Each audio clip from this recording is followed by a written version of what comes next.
Pour joindre l'émission On s'investit, composez à Montréal le 514-524-3708, à l'extérieur au 1-866-450-3000 ou encore par courriel à onsinvestit@tva.ca.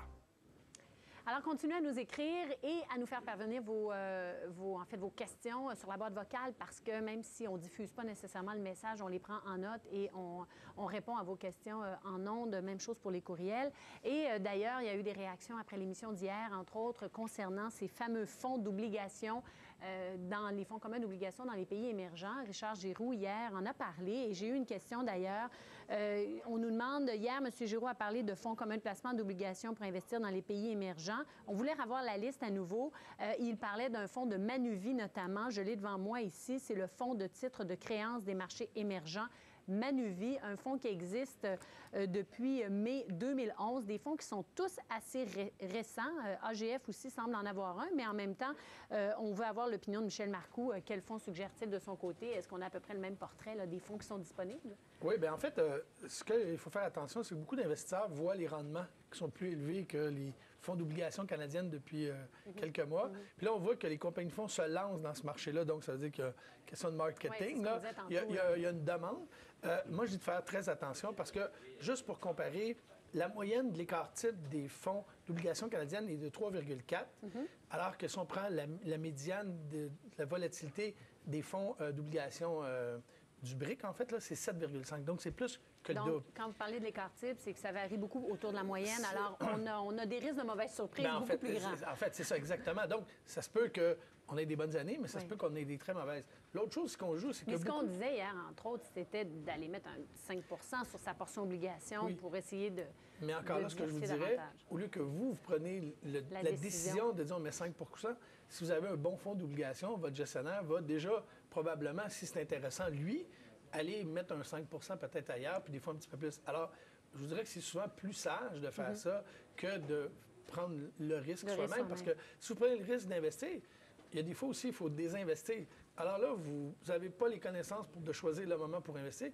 Vous n'avez pas plus pour décider de se retirer. Alors qu'un gestionnaire est payé pour ça. Ils ont de l'expérience, ils ont des analystes qui travaillent pour eux, ils ont une équipe. Tu sais, les gens oublient des fois que en lisant le journal des affaires, en écoutant votre émission une fois par semaine, qu'ils deviennent des gestionnaires puis des bons investisseurs.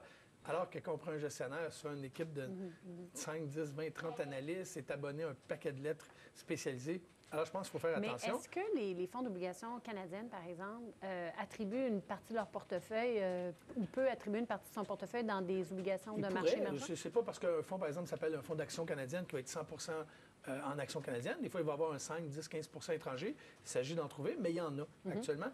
Et je vous dirais, l'autre chose, faire attention, c'est que les fonds d'obligations émergents, souvent, sont libellés en dollars US. Alors, il y a un risque de devise en plus. Oui, alors, ça, on avait discuté hier de ce risque-là, effectivement. Je prenais, par exemple, AGF. Il peut avoir un double effet. En dollars US, il y a eu un rendement de 13,6. En dollars canadiens, 5,2.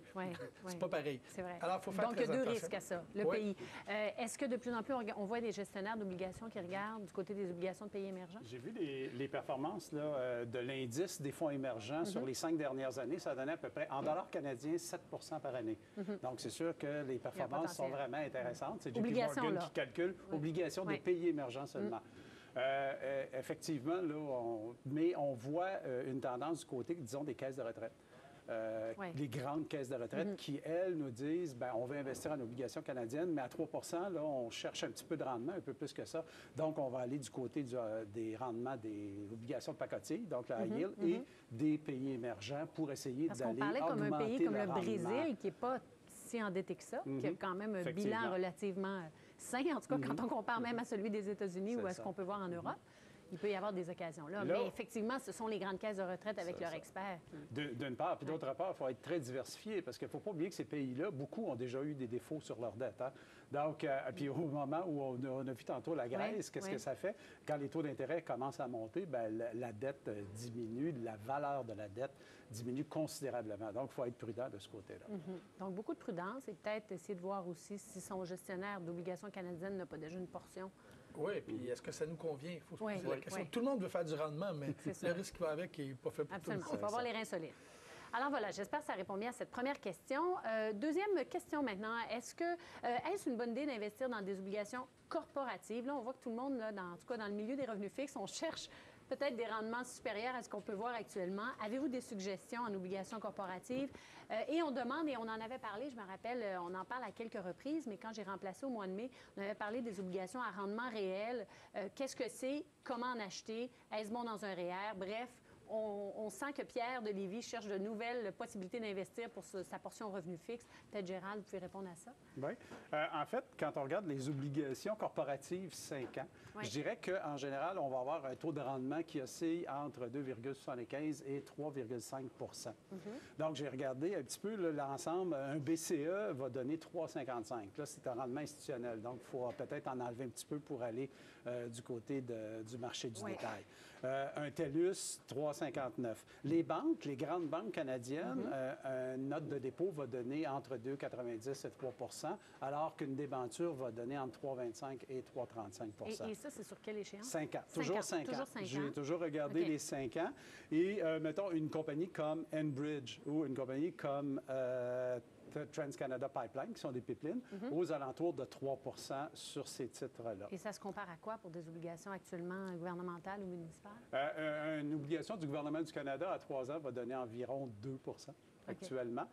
Une province va donner aux alentours de 2,40, 2,50, 2,60. Donc, il y a vraiment un rendement supérieur à aller chercher. Qu'est-ce qu'on surveille pour ne pas se faire avoir? Parce qu'il y a quand même un risque d'entreprise, là. Il y a toujours, évidemment, le risque d'entreprise, mais si on prend une échéance 5 ans, c'est quand même moins grand.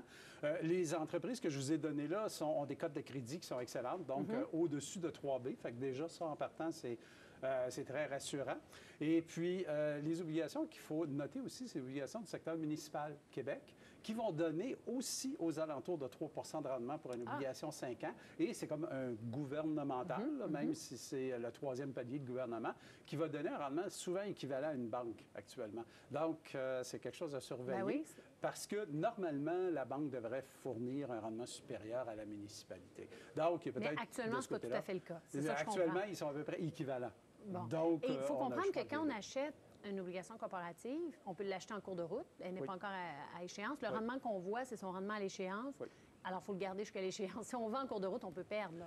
Si on peut soit perdre ou gagner, selon la direction des taux d'intérêt, mais sur 5 ans, je vous dirais de le garder à échéance. Oui, on les garde jusqu'à l'échéance. Donc, bonne chose d'en tenir compte, d'en prendre avec des cotes de crédit élevés pour limiter le risque d'entreprise, justement, et regarder les petites municipales. C'est ce que je comprends, les municipalités. Qu'en est-il des obligations à rendement réel? Les obligations à rendement réel, c'est compliqué, mais c'est un titre qui est plus complexe. Premièrement, qui est la plus courte échéance qu'on a au Canada, c'est 2021.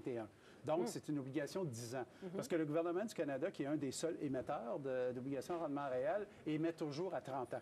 Donc, la nouvelle émission actuellement qui est en circulation, c'est une 2045. Donc, c'est un peu plus que 30 ans même. Mais le taux de rendement qu'il nous donne là-dessus, réel, est de 1 Ce qui veut dire que comme investisseur, ce qu'on a comme coupon d'intérêt, c'est 1 plus l'IPC. L'IPC, actuellement, l'inflation est aux alentours de 3 au Canada. Donc, ça donne un taux de rendement total là, de 4 Par contre, ce qu'il faut dire, c'est qu'un taux de rendement réel à 1 c'est très faible historiquement. Puis quand on regarde l'historique, c'est sur les 20 dernières années. On a commencé à 4,5 il y a 20 ans, puis on est rendu maintenant à 1 Donc, c'est un taux de rendement réel devrait être au moins équivalent, tant qu'à moi, au taux de croissance réelle de l'économie. Si l'économie peut potentiellement nous donner 2 ou 2,5 de croissance, on devrait avoir à peu près ce taux-là réel. Est-ce que ça s'achète pour un REER, par exemple? Est-ce qu'un individu peut en mettre... Est-ce que c'est une bonne chose? C'est actuellement cher, tant qu'à moi. Parce que le taux est très, très faible. Aussitôt qu'on va atteindre, je pense qu'à 2 de taux réel, là, ça serait intéressant pour un REER. Je pense que je vais enchaîner sur mon autre question. Ça va en fait, je dirais qu'il y a un fonds intéressant qui s'appelle le TD rendement réel. Mais souvent, les investisseurs comprennent mal la mécanique. C'est ça, c'est très compliqué. Alors, il faut faire un petit peu attention, ou en tout cas, s'assurer que son conseiller va bien l'expliquer, qu'on l'a bien compris. Bon.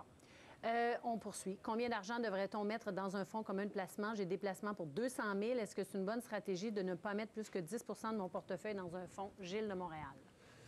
Bien, en fait, selon les études de la firme Dalbar américaine, on ne devrait jamais avoir plus que 5 à 7 fonds dans son portefeuille, peu importe la grosseur. Après ça, il n'y a plus d'efficacité, ça ne donne absolument rien.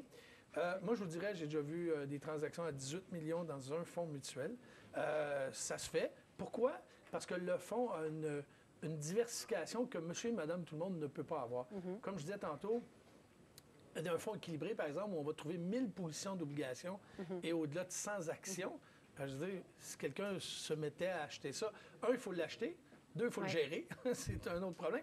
Et 3, ça a aussi des frais comptables que les gens oublient. Hein. Tu sais, quand vous avez des obligations, des actions, il y a les gains de capital, il y a des revenus d'intérêt. Et donc, quand vous avez un fonds mutuel, vous faites affaire avec un gestionnaire, vous allez recevoir à la fin de l'année une petite slip, vous donnez ça à votre comptable, c'est terminé. Vous allez économiser des milliers de dollars.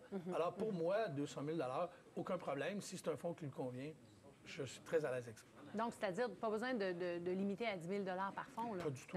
Même je trouve que vous dites 5 à 7. Ça serait 20 fonds. Donc, il faudrait que l'investisseur suive 20 gestionnaires. On ne s'éparpille pas dans les fonds communs. Non. En fait, les gens confondent l'éparpillement avec la diversification. Oui, le fonds est déjà diversifié. Oui, exactement. Ouais. Mais peut-être qu'avec des situations comme Norbeau, comme on a vécu, où il y en a qui avaient tout mis leurs œufs dans le même panier qu'un même distributeur de fonds, on a été chaudés un peu, puis on essaie d'éparpiller un peu plus nos... Je ne devrais pas dire éparpiller, mais répartir nos placements. Effectivement, ça a fait peur à Mais en tout cas, 5 à 7 dans un portefeuille, alors franchement, on peut aller beaucoup plus que 10 000 dans ce cas-là par catégorie de fonds. J'espère que ça vous convient. Gilles, voilà. Est-ce que l'or vaut... Autre question maintenant, Rénal de Québec. Est-ce que l'or pourrait atteindre 2 000 américains l'once? Comment en profiter? Le 2 000 provient d'un calcul assez simple. C'est qu'on prend le prix de l'or de 1980 et on y met l'inflation jusqu'à aujourd'hui. Il devrait être un peu supérieur à 2 000 sur cette base-là. Donc, étant donné qu'il transige aux alentours de 1 500, on dit que le prix de l'or n'a pas suivi la majorité des matières premières et du pétrole et de tout ce qu'il y a. Même les denrées ont eu des taux de croissance supérieurs à cela. Là où ça peut être intéressant de profiter du prix de l'or, c'est d'acheter des orifères, les actions, les compagnies d'or. Ça veut dire les Barrick Gold, les Yamana Gold, les Gold Corp, qui, elles, ont une évaluation très faible par rapport au prix de l'or et par rapport au potentiel de croissance du prix de l'or. Donc, quand on regarde le fondamental de ces compagnies-là, c'est là que peut-être l'intérêt est meilleur que d'acheter l'or comme tel ou d'arriver avec sa petite palette d'or. Oui, absolument. D'ailleurs, hier, on revoit le titre de Barrick Gold. On en a parlé hier. Dans l'ensemble, en tout cas, c'est ce que Luc Girard disait. Même chose pour Richard Giroux. L'ensemble des analystes voyaient le titre environ à 60 l'action. C'est un titre qui est en dessous de 45 l'action. Exactement. Et les autres que vous avez nommés, Yamana Gold, bref, les gros joueurs. Les Barrick, gros joueurs. Yamana et Gold Corp, les trois plus gros. Ce sont les trois plus gros. Qui sont dans la même situation, assez sous-évalués, avec un bon potentiel. On peut y aller avec des fonds spécialisés que vous n'aimez pas. Écoutez, pour ceux que ça intéresse, là, la compagnie Sprott, parce que M. Éric Sprott est très connu dans le domaine minier, Sprott lingots d'or. Alors, vous achetez finalement des lingots d'or. Évidemment, je déconseille aux gens d'aller acheter la plaquette en or. C'est ridicule et dépassé, je pense. Vous êtes mieux à appeler votre conseiller financier qui vous peut acheter un certificat. Vous avez acheté d'autres... Enfin, il y a d'autres produits plus intéressants et moins compliqués à gérer. Est-ce que ça va aller à 2 000 l'or? Mais en général, ces fonds communs qui sont liés au prix de l'or, ces fonds spécialisés vont venir contre les gros joueurs canadiens. Puis comme je dis, ça revient au même que d'acheter l'action ou quelques actions. C'est vraiment du lingot d'or, c'est ça qu'il y a, c'est seulement ça. OK. Alors, voilà. Écoutez, il nous reste 40 secondes. Rapidement, des actions. On cherche des actions. Est-ce que c'est mieux d'acheter des fonds communs de dividendes ou des fonds négociés en bourse pour investir dans des dividendes? En fait, dans les 3 dernières années, le fonds qui réussit le mieux, c'est le fonds Omega de la Banque nationale, actions privilégiées. 96 d'actions privilégiées, fait 6,1 par année, alors que Claymore puis l'autre ETF a fait 4,2 et 3,9 de rendement. Vous recommandez un bon fonds commun de placement? Alors, dans les 3 dernières années, Omega de la Banque nationale, actions privilégiées. Ça vous donne une suggestion. On aurait pu en parler longtemps. On y reviendra sur ces fameux fonds de dividendes. Merci d'avoir été